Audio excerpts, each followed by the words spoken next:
DNA z'abaana b'omugenzi Paulo Kafeero zirangirwa nkya ssaawa 5 omuyimbi Spice Diana ne MC Chumi Wamma nabo olutalo lwabwe lukulidde ddala. Jayden ebiva mu ddwaliro si birungi n'akamu, amaze weeks 3 mu ICU nabyo ogenda kwongera obifuna mu maaso awo. Babano baana bawala abatambuza obutambi bw'obuseegu ku mutimbagano. Mugamba mutya, mwasibye mutya bantu bange? Kansuubire nti muli bulungi ba mikwano ng'enkola yaffe.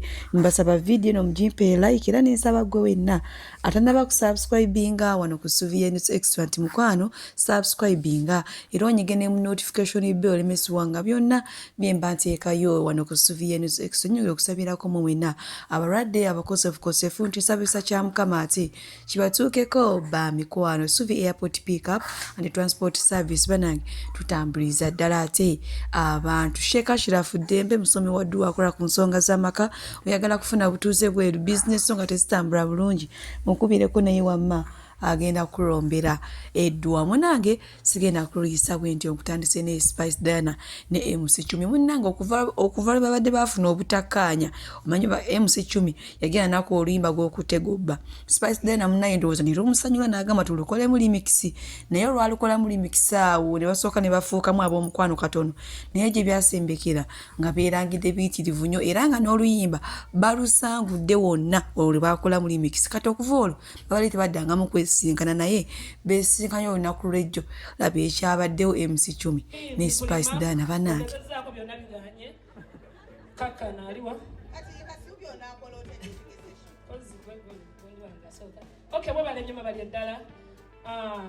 I'm so happy to see Diana.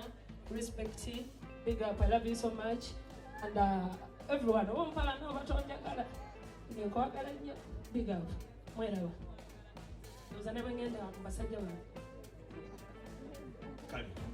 MC Chumi ne Spice Diana kati ndowooza olutalo ddo lumaze okulira ddala. Munnange MC Chumi yayimbye biki nenga Spice Diana alisekako omwana ng'ayongera kubeera tough.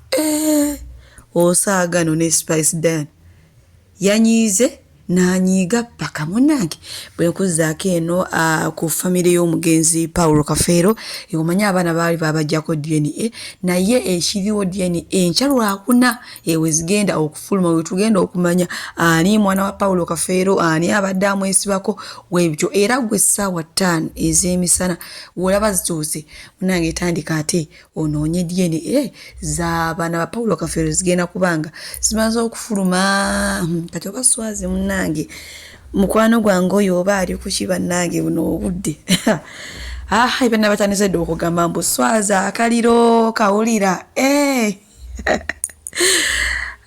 naye nga byebyo gate amawulire ag'ennaku. Munange mwana waffe ono Jayden munange agava mu ddwaliro galaga nti kati awezezza weeks 3 nga ali mu ICU banange alubirira mwezi mulamba. So bambi tusabire omwana ono oyo nnyini ggulu nnyini kisa ate amuteekeko omukono gwe oguwonya munange akomyewo obulamu bwe. Byebyo mwono mwavuma omwana Jayden alidde ssente zaffe ze mwamusondera. Omwana abagamba bannange sinalya ku ssente ngenda mu ddwaliro. Kati yuuyo munange ali mu ICU katongera okusaba ataddemu awune bulungi nnyo. Suvie Airport Pickup and Transport Service bakasitoma baffe abalungi, nyongera okubajjukiza nti emiwendo gyo twagisaliddeko ddala nga woolabaawo ate nsiiba nti bagamba nti bookinga Suvie Airport Pickup and Transport Service mukwano nze siseererako ddala. Oyagala kugenda mu kyalo, oyagala kukima mu kyalo, oyagala genda ku pate, oyagala genda ku birthday, oyagala kulya ku zizo, kiki oyagala okulya, oyagala kunona ku kisaawe, oyagala kutwala ku kisaawe, bookinga Suvie Airport Pickup and Transport Service. Ate badiyale wojja n'ongamba munnange ebyadala Suvie ssente zonna zirabye naye ekyamazima siziwezaawo nja kusalirako oba okitegeera. Kati so gwe wenna atannaba ku bookinga Suvie Airport Pickup and Transport Service ono ng'ojja n'akusalira nako olinze eki mukwano? Bookinga Suvie tweyongere. Munange bwe nkuzzaako eno generation avuddeyo n'ayogerako eri abaana abawala abatambuza obutambi obw'obuseegu ku mutimbagano kuno. Bannange zisimanyi kiki kyatuuka mu nsi eno. Omwana ateekawo awo essimu neyeekwata bulungi nnyo bwakirira wayambuka n'akola emisono gyonna. Mukama Katonda tulaga ludda wa? Tugenda kunyonyola tutya abaana baffe gye bujjayo mu maaso nga bagudde ku bitambitambi bino ebitategeerekeka. Naye nga ye generation muyina mu maaso wano ng'ate naye ayina kyatugamba ku bino ebitambulatambula ebyekisirusiru ebisiruwaza abaana baffe. Njagala okwata emmira gwe mukazi gwali eyo ogitwale mpola mpola, tambula nange, kwata mmira eyo, tambula mpola oyingire mu kinaabiro oba mu kisenge kyo weggalire. Omaliriza just following mpola, nyina gye mbatwala. Kwata mmira eyo ogiteeke wansi, oggyemu engoye zonna, oyimirire mu mmira eyo, okkirire mpola mpola nga bw'otunula wansi mu mmira eyo ng'ogitadde bw'oti mu magulu makkati go oba ositame wonna we kikwanguyira ng'osobola okwetegereza ekitundu ky'olina mu makkati awo. Guno omusomo gw'abakulu, wano tusomesa ate tusoma. Njagala ombuulire ekyo kye wandyagadde nga bbaawo azuukukirengako buli ku makya, ŋŋambamu ababisindikira abasajja. Bigenda kunajjeni n'ebibyo bijja n'abageni tebijja kujja. Tebijja kujja kubanga tebiri ate tebiri baayo.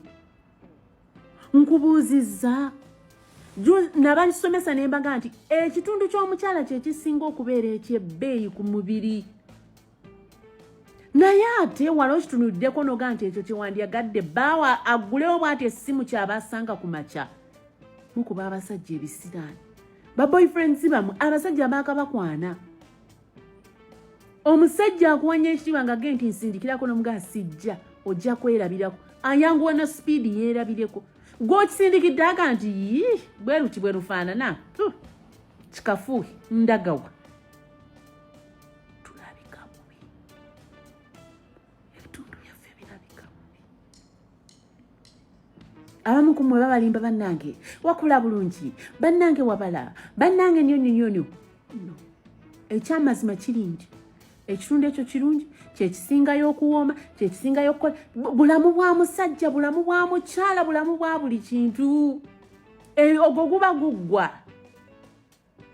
Omanyi n'olulimi olulala gwebaga nti tugusala, kigusala. Naye kyewandiyagadde gwe bwobola mu mmira osindikira omuntu akeerereko ng'agenda kukola. Sente agenda kuzijjawo. Mutereke ebitundu byammwe ebyekyama. Abakyala, abasajja mubaleke kuba kati bobo nabaga ekitundu kye bw'okiraba kwolabanga alabye muwogo, alabye bogoya, alabye cucumber, kyangu okuva mu mutu. N'ekyo omukyala tekivaamu. Obanga alabye kino kipusi eky'ekigunju ng'ekisota kisalamba, obanga alabye ng'ennyama nga bagisussa. Stop it. Ate wala wagenda okwejjisa kyeni ekitiibwa ky'abakyala. Ekitiibwa ky'abakyala ayina mwonoonye ekitiibwa ky'abakyala wanne muvayo ne mweyogezayogeza ebintu eby'ekisiru nga ekitiibwa ky'abakyala. Mutereke ebitundu byammwe ebyekyama tuggyeko akajanja.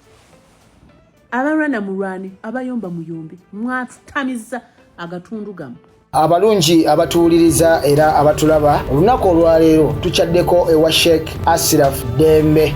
Sebo nsanyusa okubalaba. Amannya agange Seeka Ashraf Dembe akola ku bizibu by'enjawulo. Omuntu singa aba alina ebirwadde musomereddwa, tunywa amazzi ga lukuya nga bw'obadde ogalaba, tugenda abantu ku kyoto ne twokya emizimu emibi egibabaamu n'okulomba edduwa. Abantu singa abeera ng'ali wano atuuse sobola okumulombera edduwa, ne waba atatuuse nga mpadde amannya ge naye ng'ali wala. Neetaaze enamba yange yeeno eri 0707763711. Nammwe bannyinaffe abali ebweru oyagala okuba nti oyagala okulombera ku dduwa ng'olina ebizibu, viza zibuze, amaka gakolongotana, sente zikola zimpita mu ngalo, ojja kumpeereza ekifaananyi kyo n'amannya go, ebyo byokka bijja kummala, nja kukulombera edduwa, ojja kutereera. Olunaku olusembayo mu mwezi mba n'edduwa ey'awamu ffenna n'abalwadde bange abakadde n'abapya. Salaamu alaikum warahmatullahi wabarakatuh.